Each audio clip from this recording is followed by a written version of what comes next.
Hello students,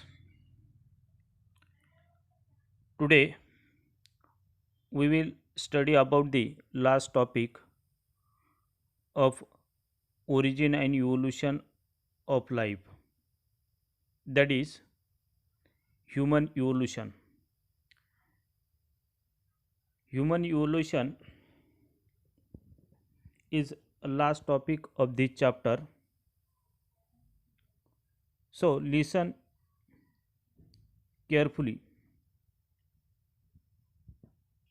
Human evolution has been traced that human evolution appeared to have evolved from the tree dwelling shrew like animals. It has been traced that human evolution appeared to have evolved from the tree dwelling shrew like animals. मानवाची उत्क्रांती ही झाडावर वावरणाऱ्या श्रीव सारख्या प्राण्यापासून सुरुवात झाली. म्हणजेच मानवाच्या उत्क्रांतीला झाडावर वावरणाऱ्या श्रीव सारख्या प्राण्यापासून झाली. श्रीव हा ट्री ड्वेलिंग ॲनिमल होता, झाडावर वावरणारा प्राणी होता, जो चुचुंद्री सारखा दिसणारा प्राणी यापासून मानवाच्या उत्क्रांतीला सुरुवात झाली होती. So this process begin in Paleocene epoch. या मानवाच्या उत्क्रांतीला सुरुवात ही पॅलिओसिन काळापासून झाली. This process begin in Paleocene epoch. During this period, dwindling forest forced the arboreal mammals to adapt the life on land. आणि त्या काळात dwindling forest forced the arboreal mammals to adapt the life on land. dwindling म्हणजे कमी होणारं जे forest होते, या काळात फॉरेस्ट कमी व्हायला सुरुवात झाली होती. म्हणजे खूप जास्त प्रमाणात कमी होत नव्हतं, परंतु थोड्याफार प्रमाणात फॉरेस्ट कमी व्हायला सुरुवात झाली होती. खूप अल्प प्रमाणात फॉरेस्ट कमी व्हायला सुरुवात झाली होती आणि झाडावर वावरणारे हे प्राणी they match itself, they adapt itself to live life on land. So they change itself according to the changing environment and the dwindling forest force the arboreal mammals to adapt to life on land. म्हणजे हे कमी होणारं forest त्या प्राण्यांमध्ये arboreal मॅमल्सला जमिनीवर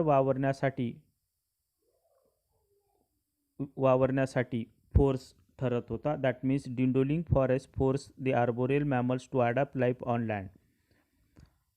म्हणजेच forest कमी झाल्यामुळे झाडावर वावरणारे प्राणी आपोआप जमिनीवर वावरू लागले. This descent must have been driving force. In the given chart, it can be seen that we are mostly closely related to gibbons, chimpanzee and gorillas. त्या काळात फॉरेस्ट कमी होण्यास सुरुवात झाली होती आणि झाडावर वावरणारे प्राणी हे जमिनीवर वावरू लागले. And in the given chart, it can be seen that we are closely related to gibbons, chimpanzee and gorillas. दिलेला जो चार्ट आहे, या चार्टमध्ये आपण हे गोरिला म्हणजे मानव प्राणी हा गोरिला, जिबॉन्स आणि चिपॅन्जीशी रिलेटेड दिसतोय. Evolution of man from ape to man given in chart. मानवाची उत्क्रांती ही एपपासून मानवापर्यंत झालेली हे चार्टमध्ये दाखवलेले.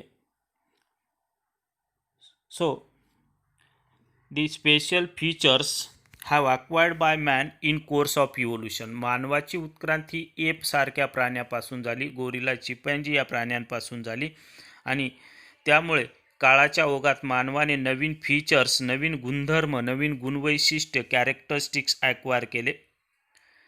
दिस major changes that took place in evolution of man includes.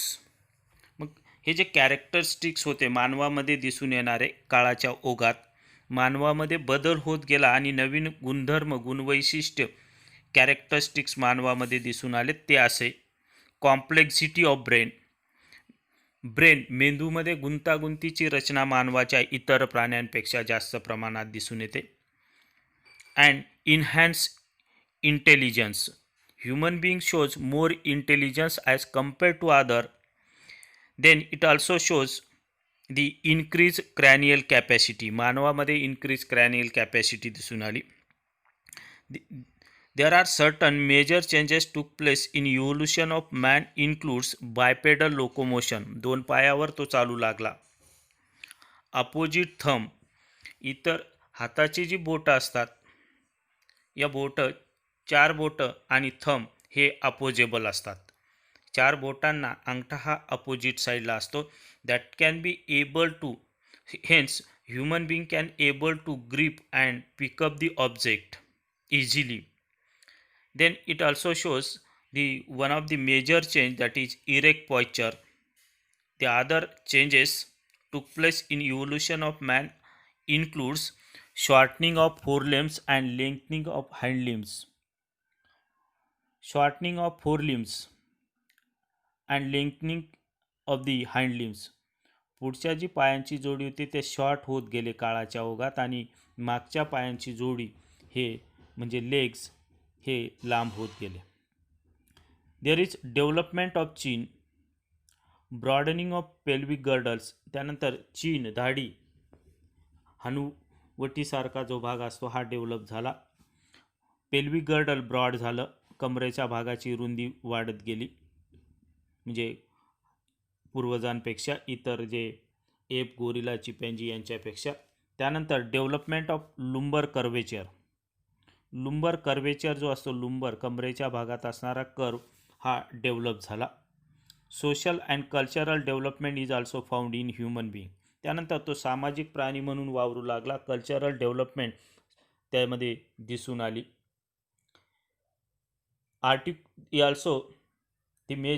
There is also major change, that is articulated speech. त्यानंतर त्याची भाषा विकसित झाली, बोलता येऊ लागलं. स्पीच आर्टिक्युलेशन त्यामध्ये दिसून आलं. Then art of development of tools. त्यानंतर साधनांचा वापर कसा करायचा याचंही ज्ञान मानवामध्ये काळाच्या ओघात हे डेव्हलप झालं. Then these are the major changes that took place in evolution of man. Again, the cranial capacity of human being is increased over a period of time. Large size of frontal lobe help in development of high forehead. त्यानंतर frontal lobe जे असतं, जे स्कलचं frontal lobe, यामध्ये development होऊन कपाळासारखा भाग विकसित झाला. Then increase in intelligence needed physical development. जसजसा बुद्धीचा विकास होत जातो होत गेला तसतसं फिजिकल डेव्हलपमेंटसुद्धा त्याच्यामध्ये दिसून आलं. Increase in intelligence needed physical development, hence body and brain could be use effectively and productively. जसजसा मेंदूचा विकास होत गेला तसतसा शारीरिक विकाससुद्धा त्यामध्ये दिसून आला. And hence body and brain could be use effectively and productively. म्हणून मानव प्राणी काळाच्या ओघात शरीराचा आणि मेंदूचा इफेक्टिवली आणि प्रॉडक्टिवली उपयोग करू लागला. Forelimbs develop in such way that they use freely. There is freedom in forelimbs. त्यानंतर पुढचे जे लिम्स होते, हातांचा वापर हा फ्रीली करत होता.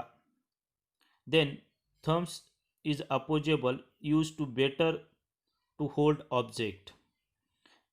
Bipedal locomotion, upright posture, both use for the stereoscopic vision. त्यानंतर त्यामध्ये 2 पायावर तो चालू लागला.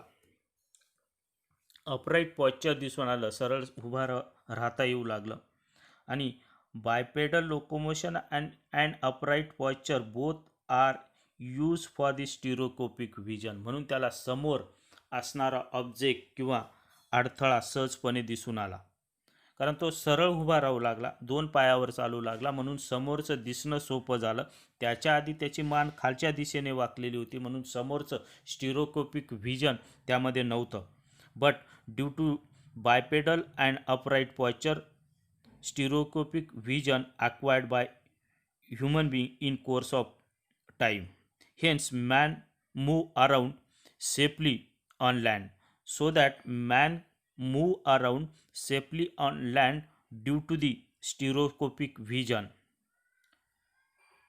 So, in the chart, there is given human evolution in different period. That means characteristics also explain according to the period in the given chart. Then the evolutionary history of man was traced with the help of fossils. Evolutionary history of man was traced by the help of fossil remains found over a period of time. Thus, our journey of evolution still continue.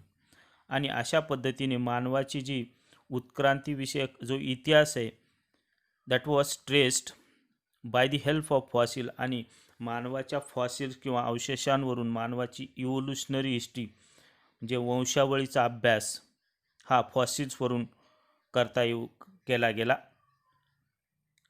And Dhas our journey of evolution steel continue. अशा पद्धतीने आपला जो उत्क्रांतीचा प्रवास आहे तो अजून चालूच आहे. Continue, steel continue. That is about the evolution of the human or human evolution, and that is the end of our chapter. So I am going to stop here. Thank you.